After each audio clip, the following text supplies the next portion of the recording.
Goeiedag kerkfamilie, baie welkom by Pinkster 2025. Ons tema vir hierdie jaar is die mosaïek van liefde.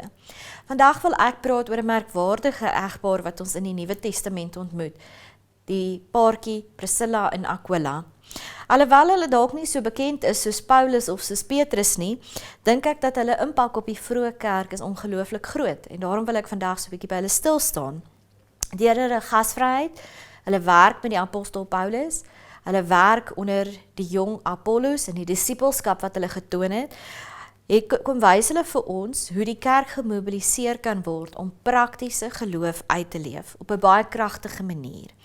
Vir my wys die skrifgedeelte wat ons kry in Handelinge 18 veral hulle gasvryheid. Kom ons lees dit saam. Handelinge 18 vers 1 tot 4. Hierna het Paulus Athene verlaat en na Korinthe toe gegaan. Daar het hy vir Aquila, 'n Jood wat in Pontus gebore is, ontmoet.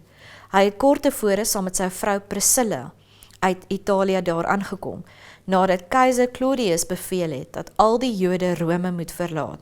Paulus het hulle gaan opsoek, en omdat hulle net soos hy tentmakers van beroep was, het hy by hulle ingetrek en saam met hulle gewerk. Maar elke Sabbatdag het hy in die sinagoge met die mense geredeneer en Jode en Grieke probeer oortuig. In hierdie skrifgedeelte lees ons dat 'n vriendskap sommer van die staanspoor af bestaan. En as ons nou praat van die mosaïek van liefde in hierdie Pinkster, dan is dit vir my opvallend dat die Heilige Gees ons nooi om deur vriendskappe ook die Here raak te sien. Hierdie vriendskap, hierdie kameraadskap wat Paulus met hierdie paartjie gehad het, het hom nie net bemoedig nie. Hierdie paartjie bedank hy ook in sy Romeinebrief en sê hulle was bereid om alles op die spel te sit, 'n groot risiko te neem om selfs hulle eie lewe te verloor om hom te ondersteun. Wie van ons het nie ook behoefte aan sulke vriende in ons lewe nie, sulke kameraadskap tussen gelowiges wat mekaar ondersteun. Wat vir my uitstaan uit hierdie verhaal is dat hierdie paartjie maak nie net hulle huis oop vir Paulus nie. Dis nie net 'n skuiling vir die bediening nie, hulle word as te ware tuiste skeppers vir die koninkryk.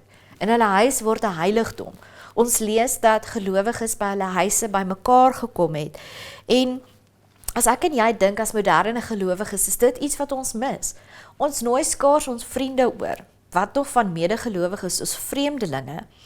Maar in 'n tyd toe Christene dikwels in die geheim ontmoet het, kom wys hierdie mense vir ons, het hulle harte oopgemaak, want die Heilige Gees het baie duidelik met hulle gepraat, dat oor 'n maaltyd, in 'n gesprek, is dit waar die evangelie vlam vat en versprei word.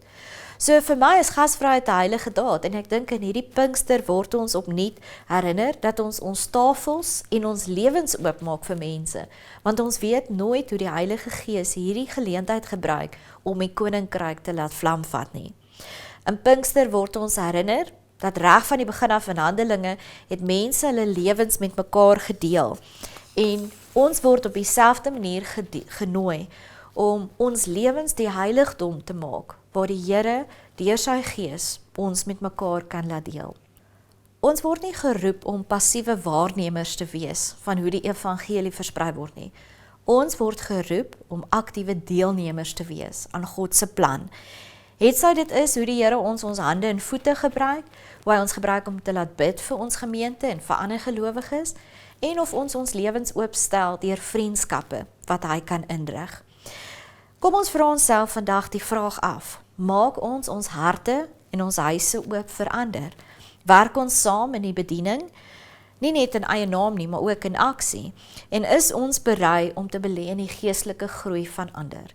My gebed vir die Ring van Alberton, waar ons nou weer hierdie jaar saamgewerk het as vennote van mekaar, is dat ons hierdie vennootskappe, hierdie vriendskappe sal toelaat om God se koninkryk te laat bou.